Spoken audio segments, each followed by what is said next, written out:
Hi guys. Today I wanted to talk about a topic that most of my community can relate to, but we really don't want to admit to or talk about, and that's social isolation. How do we, as a culture, especially to the able-bodied world, convey social isolation? I think if we start young it will help, but I don't have a clue how to do it. People systemically, holy cow, that's a hard word to say today, are challenged when they see the chair, to see past the chair and get to know us, the funny, articulate. Even if you're not verbal, let's be real, articulate, you have ways to communicate. And most of you do it quite well, thank you very much.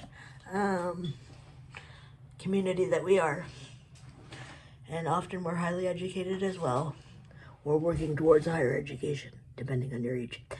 But it's something I've never understood. I've always been faced with, but I've never understood. I have always had at least one or two very close, emotionally intimate friends throughout my years. In rotation, they come and go depending on life circumstances of their own, but yeah, and they, especially the ones that grew up with me, the chair, really, literally, who cares? It's just my means of mobility as far as they're concerned. We still get into shenanigans. We're people. And I can give you an example where this was very, very relevant about teaching young kids about disability and so forth. But I think if you start young and make it a non-issue, it will help the social isolation that comes later, especially in adolescence. Although, let's be real, teens can be weird. But no, I was at the mall several years ago now, and this young mother with a 3-year-old, little kid, 2, 3, I don't even know, said very loudly in the direction of me, "Mommy, why is that girl in a wheelchair?"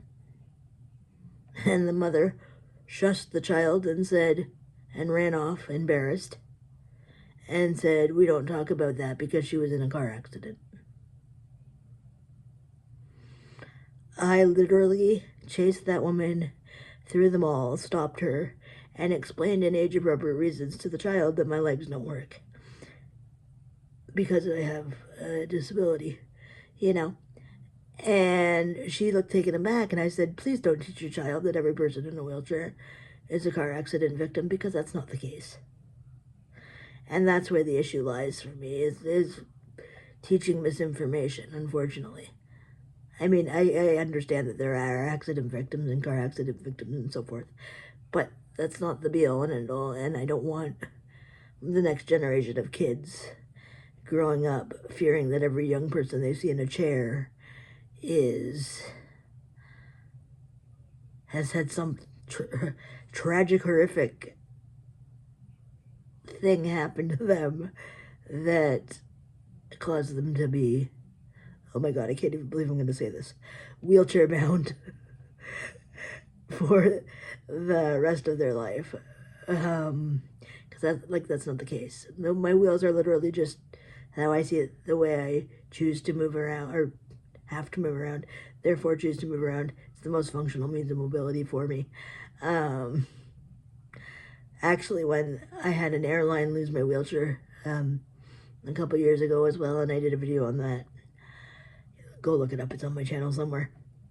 When they lost it and had to find it, I said, after doing a red-eye flight, being up all night, and then attempting to drive back to Canada from Buffalo, New York. But anyway, I said to the airline representative, "Thank you for cutting off my legs," because effectively that's what they've done.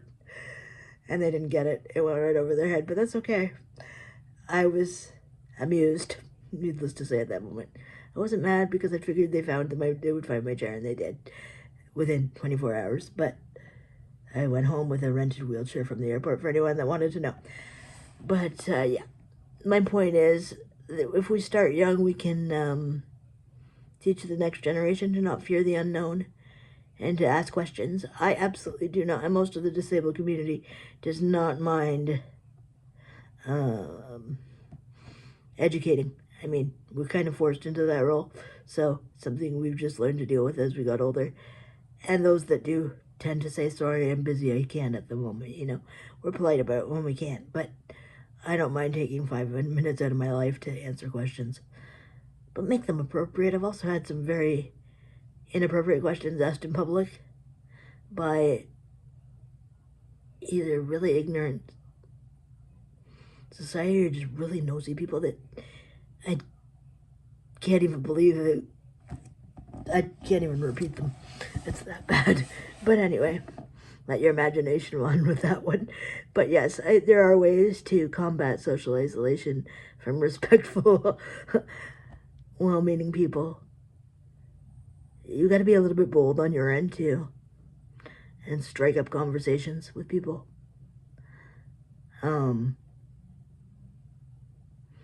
Because people might surprise you. I've run into that a lot lately too, which is kind of refreshing. People have surprised me when I didn't expect it. So, and then there's online communities. For your younger crowd, you've got Ability Online, which is, if you want me to do a video on that, it's volunteer run out of Blair, or I don't even know what it's called now. Blairview McMillan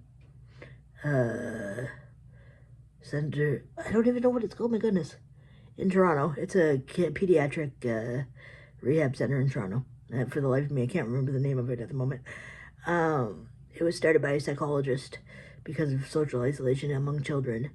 So they support 18 and under predominantly. There are adults like myself on there. I started as a teenager and have made lifelong friends from it. Yeah, it's volunteer run, and it's monitored, in case anybody wants to know, by volunteers that are vetted in Canada. It's a pretty cool place. Anyway, I'm going to go. I'm rambling, but if you want to know more about how to combat social isolation, I don't have all the answers, but I have some tips. If I didn't make that clear in this video, I apologize, and I can redo the video if you prefer. Okay, bye.